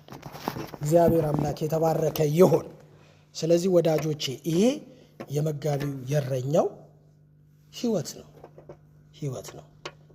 ይሄን እንትን እንላለን እንግዲህ የአዲስ ኪዳኑ መጋቢ ወዳጆቼ ከበጎቹ የተለየ ህይወት የለው። የአዲስ ኪዳኑ መጋቢ ከበጎቹ የተለየ ህይወት የለው። በጎቹ ውስጥ ነው የሚኖረው። በጎቹ ውስጥ ነው የሚገኘው። በጎቹ ኢንፎርሜሽን ቶሎ ይሰማል፣ ኢንፎርሜሽን ቶሎ ያገኛል። ለምን? ፊጋዎች አሉ። አንዳንድ ጊዜ አይታችሁ ከሆነ በጣም ውስጥ ገብተው እርጉዞችን የሚዋጉ ምናምን ጠቦቶች አሉ፣ መዝለል የሚወዱ በቃ ብድግ ብለው የሆነ ፍንጥዝ የሚሉ ምናምን ህፃናቶችን ጭፍልቅ የሚያደርጉ ምናምን አሉ። ስለዚህ መጋቢው መሃል ስለሆነ ያስቆማል። አሁንም በትውልድ መካከል በህዝብ መካከል ኢትዮጵያ ያለን ትልቁ ምንድነው? ሰዎች አዳዲስ ሐሳብ ይዘው ይመጣሉ። አዳዲስ ሐሳብ የሐሳብ እንትን ይመስላል፣ ደስ የሚል ይመስላል። አንዳንዱም ደስ ይላል። ግን አንዳንዱ ሐሳብ ተዋጊ ሐሳብ ነው። ቶሎ ያንን ፍርጥ አርገን እንትን ካላደረግነው ወዳጆ በታኝ ሐሳብ ነው። እና ይሄ መጋቢው መሃል ላይ ሆኖ ያለውን ነገር መመልከት ይኖርበታል ማለት ነው። እንግዲህ ብዙ ነገር ነው ሰጥኩት። ብዙ ነገር ማለት ግን አልችልም። የእግዚአብሔር ስም የተባረከ ይሁን። ክብር ለጌታ ለኢየሱስ ይሁን። አሜን። አዎ የጳውሎስ እንደውም የሚናገረው ምንድነው? ጳውሎስ ሰዎች ሁሉ ይላል እኛን እንደ ክርስቶስ ሎሌዎች አይደል እንዴ? እንደ ክርስቶስ ሚስጥር መጋቢያን ሊቆጥሩን ይገባል ይላል። ለምንድን ነው ይሄንን ያለው የሚል ሐሳብ መጥቶብኝ ነበረ እና ሊቆጥሩን ይገባል ይላል። ባይዘው ለቆሮንቶስ ሰዎች ነው ቃል የሚናገረው እና ለምንድን ነው ይሄንን የተናገረው ብለን ሲል ባይዘው ትክክለኛ ጸጋ ያለውን ሰው ትክክለኛ ነገር ያለውን ሰው ካላመናችሁበት አይሰራላችሁ ካልቆጠራችሁ ማለት አባትን አባቴ ነው ካላልከው ማለት ነው ባንተ ላይ እኮ ባይዘው ስልጣን አያልፍም።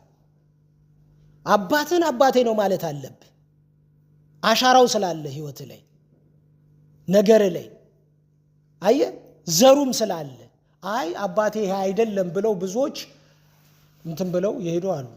በአባት የሚመጣ ነገር ወደ እነሱ አይደርስም፣ በአባት የሚመጣ ወርስ እነሱ ጋር አይገባም።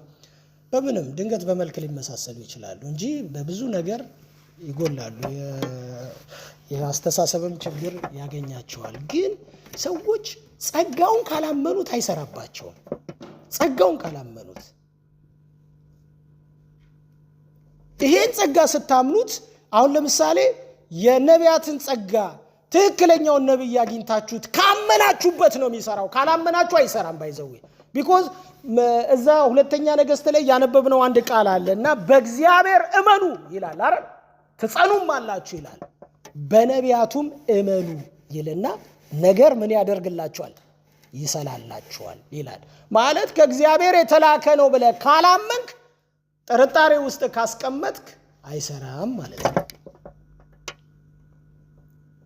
ስለዚህ ጳውሎስ ለዛ ይመስለኛል የቆሮንቶስ ሰዎች ፋይት ያደርጉታል። መቼም ቆሮንቶስን ብዙ አጥንታቸዋል ብዬ አስባለሁ እና አፖስትልነቱን ነው የሚጋፉት። ዳይሬክት ሄደው ስልጣኑን ነው የሚመቱት። አይታቸዋል። ስልጣኑ ላይ ነው ሄደው የሚመቱት። እናንተ ሐዋርያ አይደለህም ይሉታል። አይደለም። ለምን መሰላ? ይሄ ከባድ ነገር ነው ወዳጆቼ፣ ከባድ ነገር ነው። ከባድ ነገር ነው ማለት ያው ጳውሎስ ብሎ መጥራቱ ችግር የለውም። ሐዋርያው ጳውሎስ ብሎ መጥራቱም ችግር የለውም። መጥራቱ ላይ አይደለም ችግሩ ያለው። ባይዘው እዚህ ዘመን ላይ ያለው ፓስተር እንትናና ፓስተር አንድ ነው፣ ልዩነት የለውም። ጥሪው ላይ ልዩነት የለውም። ጥሪው ላይ አይደለም ያለው። ግን የጳውሎስን የሐዋርያነት ጸጋውን መቀበሉ ላይ ነው፣ እሱ ላይ ነው ትልቁ ነገር ያለው። የቆሮንቶስ ሰዎች እሱን ነው ጳውሎስን ስሙን አይደለም ይሄ ሐዋርያነት የሚለውን ጸጋውን እሱን ራሱ ጥያቄና ጥርጣሬ ውስጥ የገቡት ከዛ የተነሳ ነው። ከዚህ የተነሳ ነው መጋቢው ሲናገር እኛን ሰዎች ሁሉ እንደ እግዚአብሔር ምስጢር መጋቢዎች ሊቆጥሩን ይገባል። ቢመስት ነው ይገባል ነው የሚለው። ኢየሱስ ያድናል። ጸጋው እንዲሰራ ይሄ ነው የሚሆነው ማለት ነው። ይሄ እንግዲህ የአዲስ ኪዳን ቤተክርስቲያን በዚህ በመጋቢነት ጸጋ ልትባረክ ይገባል። አንድ ሳይሆን ብዙ የሴት ፓስተሮች የወንድ ፓስተሮች ቢነሱ እንግዲህ ወንድ የለም፣ ሴት የለም፣ ባሪያ የለም፣ ጨዋ የለም። አዲስ ኪዳን ላይ እንደዚህ ስለሆነ ማለት ነው። ምክንያቱም የሴት ሐዋርያ አለ። ከዛ አዲስ ኪዳን ውስጥ የሴት ሐዋርያ አለ፣ የሴት ነብይ አለ። አዲስ ኪዳን ውስጥ የሴት ነብይ አለ። ስለዚህ የሴት መጋቢም ከተቻለ እንግዲህ ካለች ብትነሳ እግዚአብሔር በጎ ነው የሚያደርገው። ጸጋው ነው የሚሰራው እንጂ ጾታ አይሰራም። ጸጋው ነው የሚሰራው። እኔ በዚህ ነው ማምነው። እንግዲህ ያለውን እውነታ ነው እየነገርኳችሁ ያለሁት በትክክለኛው መንገድ። እግዚአብሔር አምላክ የተባረከ ይሁን። አሜን። ያስፈልገናል ይሄ ጸጋ። አሜን። ክብር ለኢየሱስ ይሁን። እግዚአብሔር አምላክ ያብዛልን። ደጋግ መጋቢዎች ይብዙልን። በእውነት የሚነሱ የሚባርኩ፣ ትውልድ የሚያስተምሩ፣ የሚያጠጡ፣ የሚገስጹ፣ የሚመክሩ፣ ቀዳሚ ሆነው የሚገቡ ሰዎች። አሜን። ክብር ለጌታ ለኢየሱስ ይሁን። እግዚአብሔርም ባይዘዌ እኛ ብዙ የምንጨነቅባቸውን ነገሮች እግዚአብሔር አይጨነቅባቸውም።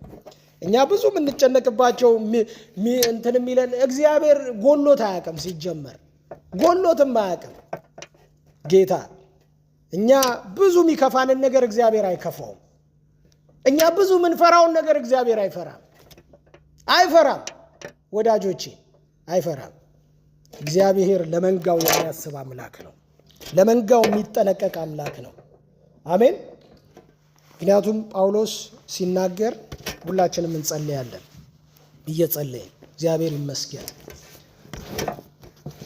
ጳውሎስ እኔ ከሄድኩ በኋላ ለመንጋው የማይራሩ ጨካኞች ይመጣሉ አላቸው በኤፌሶን ላሉ መጋቢያኖች።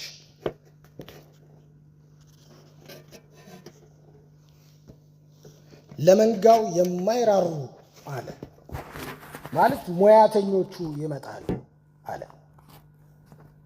ወዳጆቼ በኤፌሶን ያሉ ሰዎች የጳውሎስን ምክር ሰምተው ቢሆን ኑር ዛሬ ቱርክ ትተርፍ ነበር። በክርስቶስ ኢየሱስ ወንጌል ትጥለቀለቅ ነበረ። ግን ዮሐንስ የጻፈው የሐሳዊው መሲህ መንፈስ ግን አሁን ቱርክን አጥለቅልቋል። ጠቅላላ ተጥለቅልቋል። ኢየሱስ የሚባል ስም ሁሉ እስከማያውቁ ድረስ ይሄ መንፈስ ተቆጣጥሯል። እና ትጠብቋትና ትንከባከቧት ዘንድ ለጸጋው መንፈስና ለእናንተ አሳልፎ ሰጥቷል። ነገር ግን ከዛ በኋላ ያለው ነገር ስንመለከተው ብዙም ደስ የሚል ነገር አይደለም ያለው። እግዚአብሔር ቸር አምላክ ነው። ይራራልናል፣ ያግዘናል።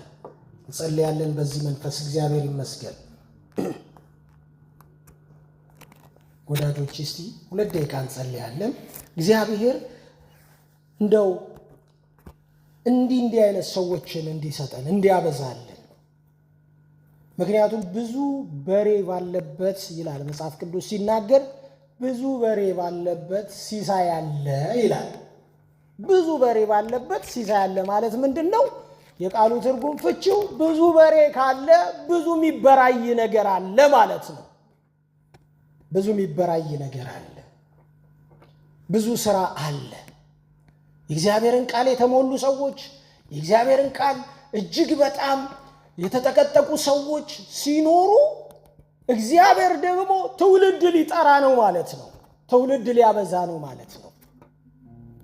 ሊያበዛ ነው። ስለዚህ 2 ደቂቃ እስቲ እንጸልያለን ስለዚች ቤተ ክርስቲያን። እግዚአብሔር ደጋግ መጋቢዎችን እንዲቀሰቅስ እንዲያነሳ ግድ የሚላቸው ለመንጋው ግድ የሚላቸው ማለት ወሬያቸው መንጋው የሆነ ሐሳባቸው መንጋው የሆነ ራያቸው መንጋው የሆነ እግዚአብሔርን ሁል ጊዜ ስለ መንጋው የሚጠይቁ መንጋውን ይዘው በእግዚአብሔር ፊት የሚሆኑ እግዚአብሔር ይሰጣል። ወዳጆቼን ጸልይ፣ ይሰጣል። ትክክለኛ እረኝነት በሌለበት ቦታ ላይ ትክክለኛ መንፈሳዊነት የለም። መንፈሳዊነት ያለ እረኝነት አይሆንም። መንፈሳዊነት ትክክለኛ መንፈሳዊነት የሚጀምረው ከእግዚአብሔር ነው። እረኛው እግዚአብሔር ደግሞ ለሕዝቡ ለመንጋው ደግሞ እረኞች ይሰጣል። ትክክለኛ እረኞች ይሰጣል። ትክክለኛ እረኞች ሲመጡ ደግሞ የሕዝቡን ጉድለት ያያሉ፣ የሕዝቡን ነገር ይመለከታሉ። እግዚአብሔር ቸር ነው።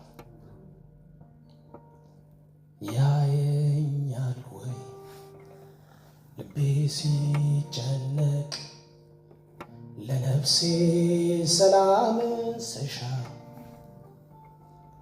ሳዝን ስጨነቅ ስንገላታ፣ አምላኬ ይረዳኛል።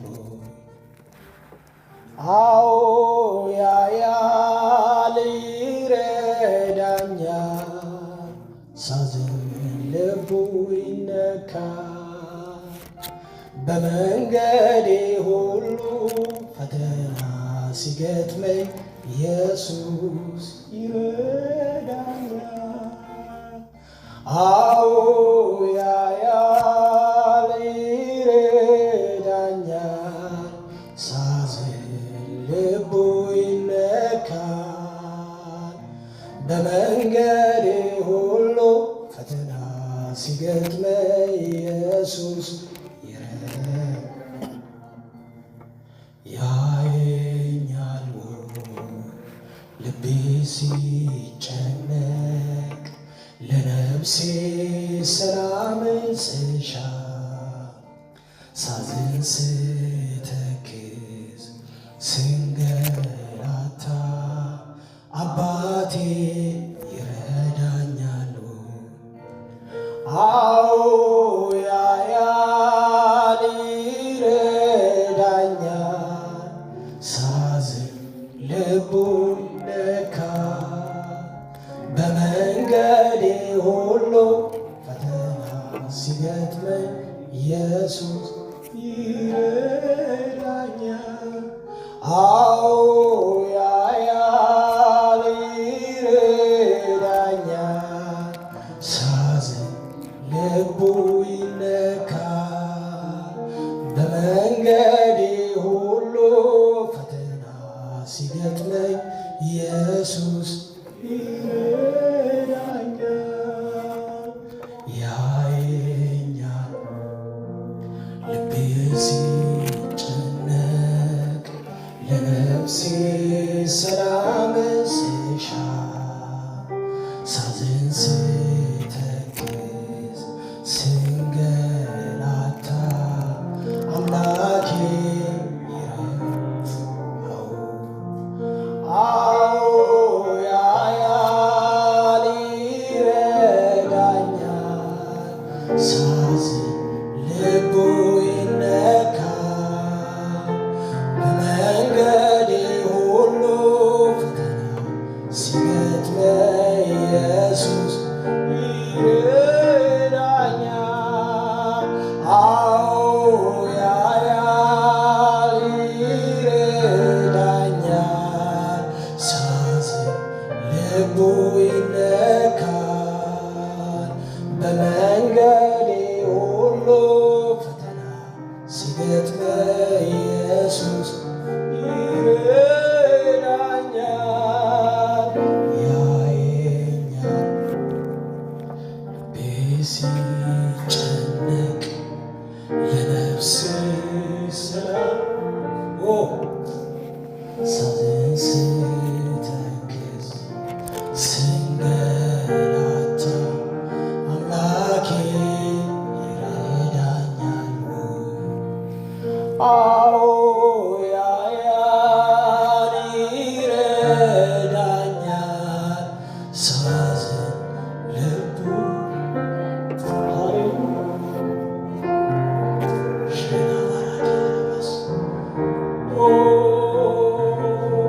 አዎ ያያል ይረዳኛል። ሳዝን ልቡ ይነካል። በመንገዴ ሁሉ ፈተና ሲገጥመኝ ኢየሱስ ይረዳኛል።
ያንቺ ነገር ይገደዋል ሊታደግሽ የሚመጣ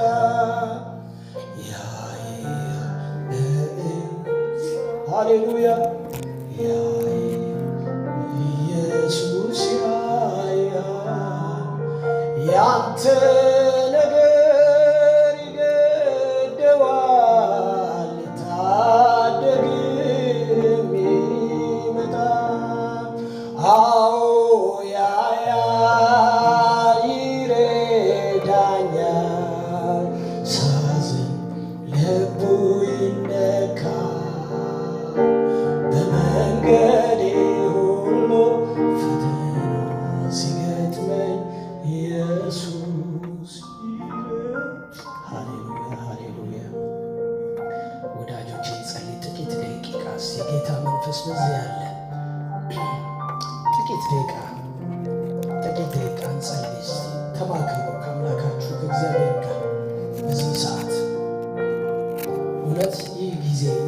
ጊዜ ነው። የጌታ ጊዜ ነው። እግዚአብሔር የሚሰማችሁ ሰዓት ነው። ጌታ በዚህ ሰዓት ይሰማናል። እግዚአብሔር ያደምጠናል። የልባችንን ጩኸት እንነግረዋለን። የተሸከምነው ነገር በትከሻችን ጫንቃችንን ያጎበጠውን ነገር እግዚአብሔር ከላያችን ያራግፈዋል። እርሱ ስለ እናንተ ያስባልና የሚያስጨንቃችሁ ሁሉ በእርሱ ላይ ጣሉት ይላል። ሃሌሉያ። በእውነት ብዙ ሸክሞችን ተሸክመን ያለን ሰዎች ልንኖር እንችላለን። እግዚአብሔር ያያል፣ ይመለከታል። እግዚአብሔር ያያል፣ ይመለከታል። እግዚአብሔር ይታደጋል። ሃሌሉያ። እግዚአብሔር ይታደጋል፣ ይታደጋል። ሃሌሉያ።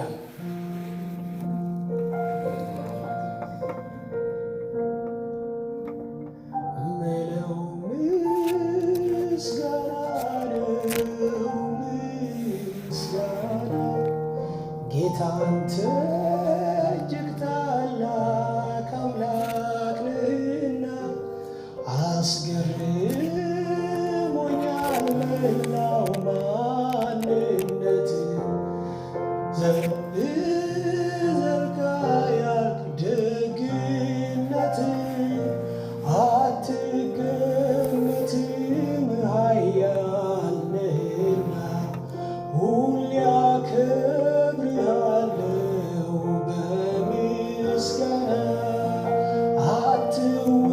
አትወሰንም አምላክ ነህና እኔ አከብርሃለሁ በምስጋና ምለው ምስጋና ነው ምስጋና ጌታ እጅግ ታላቅ አምላክ ነህና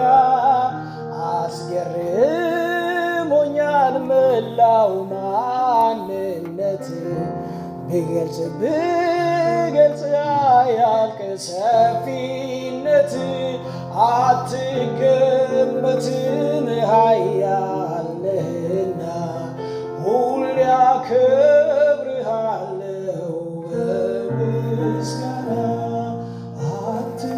አትወሰንም ኃያል ነህና ሁሌ አከብርሃለሁ በምስጋና ጌታ